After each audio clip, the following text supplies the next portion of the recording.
તો મહારાજ દેહના દુઃખો પણ ક્યારેક આપે, દેહનું કષ્ટ આપે, અપાર કષ્ટ આપે.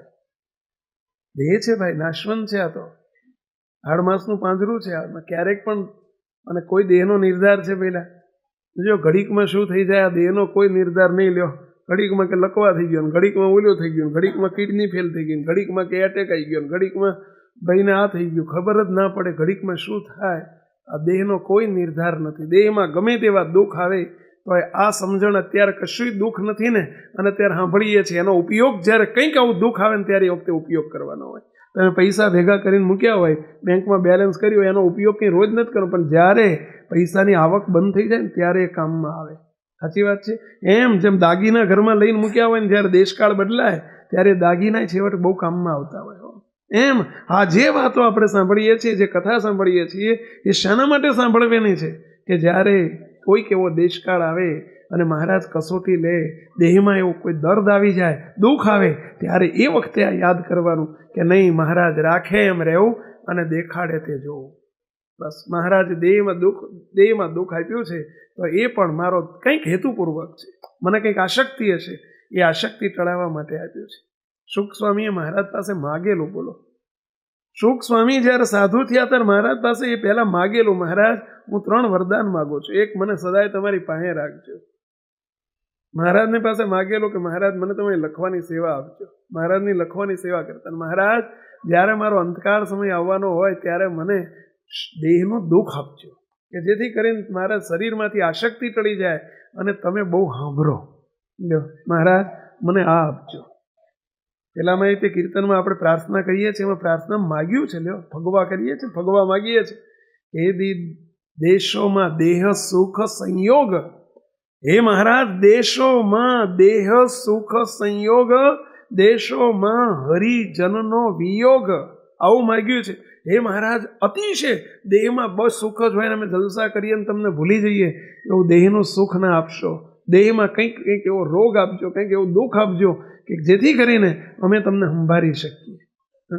ભગવાન સાંભળે, પણ મહારાજ ભગવાન સાંભળે, તમે સાંભળો એવું દુઃખ આપજો. પાછું બહુ દુઃખ આપે તો એ ઉપાધિ, તોય ના સાંભળે, ઓય મટીએ નહીં આપણે. સમજ્યા?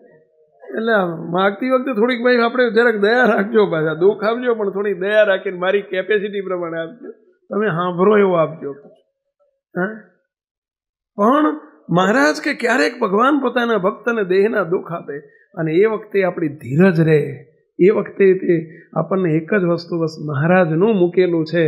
આ કોઈ કાળ કર્મ અને માયામાંનો હુકમ મારા માથે ચાલતો નથી, મહારાજે મૂકેલું છે. બસ એ વખતે પ્રસાદી સમજીને, જેમ કડવા ભગતને જ્યારે રોગ મૂક્યો, એટલા વર્ષ સુધી પેટમાં સોળનું દર્દ ઉપડે, ત્યારે કડવા ભગતને મહારાજ પાસે સામે દર્શન દેતા ઊભા હોય અને કડવા ભગત મહારાજ સામું જોઈને હસે પાડે. લ્યો મહારાજ હસે સામું જોઈને, લ્યો ઓલે અમને રાડ્યું પડે ને હસે. બોલો, આ તો ભાઈ હા પૂરોબીઓ ભગવાન કહે છે ને પેલા, જો બોલો હવે કેટલા વર્ષ સુધી આવું થયું પણ મહારાજ કંઈ બોલે નહીં, ના કડવા ભગતે બોલે નહીં. મહારાજ કે કડવા ભગત એક વખત તો બોલો, એક વખત તો કોક મહારાજ રહેવાતું નથી, મટાડો એમ બોલો. કડવા ભગત કે મહારાજ હું કડવો મીઠો નહીં થવું, મારું નામ જ કડવો, હું મીઠો નહીં થવું. મહારાજ બસ તમે રાજી થાવ છો ને, તમે હસો છો ને એટલે અર્થ કે તમે રાજી થાવ છો. આથી વધુ રાજી થજો, અને વધુ દુઃખ આપીને જો વધુ રાજી થતા હોય તો વધુ રાજી થજો, પણ મહારાજ હું નહીં માગું. જો આનું નામ સમજણ કહેવાય. હે, આપણા એક હરિભગત હતા, એમના ઘરનાને કેન્સર થયું. ડૉક્ટર જોડે બતાવવા ગયા અને ડૉક્ટરે બીજા બધાને કહ્યું કે ભાઈ કેન્સર છે, પણ એમને ના કીધું. પેલા ભાઈ માણા હતા તે સમજી ગયા, એટલે ડૉક્ટરની સામે જઈને ઉભા રહ્યા કે તમે આ બધાને કહે કે એક બાજુ ખાનગીમાં લઈ જઈને વાતો કરો છો, મને ખબર છે મને કેન્સર છે ને. હસતા હસતા કે મને કેન્સર છે ને. તો કે આ બેન હિંમત રાખ. અરે મને હિંમત જ છે, તમને હિંમત નથી કહેવાની, મને તો હિંમત જ છે, તમારામાં કહેવાની હિંમત નથી.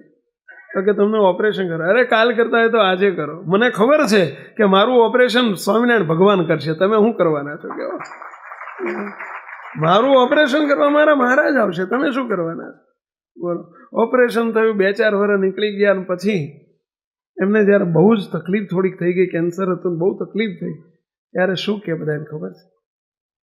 બસ મહારાજ મને મૂર્તિના સુખમાં રાખે છે, મૂર્તિમાં જ છું, બસ મને કાંઈ નથી, કે કેન્સર તો દેહને છે, હું તો દેહથી જુદો છું, અનાદિ મુક્ત છું, મને કાંઈ નથી. અને મહારાજ હસતા હસતા મહારાજે મૂર્તિના સુખમાં લઈ લીધો. હવે આ સમજણ કહેવાય કે સમય આવો સમય આવે અને એ વખતે આવી સમજણ રહે. નહીતર બોલો સંતોન જો અમે જઈએ ને કોક દર તો રોવા માંડે, ઓય ઓય ઓય ઓય કરવા માંડે, ઓય જીરવાતું નથી, શું કરવું. પણ નહીં, એ વખતે સમજણ કામ આવે છે. બહુ મોટી મૂડી છે સમજણ, છે ને મૂડી છે.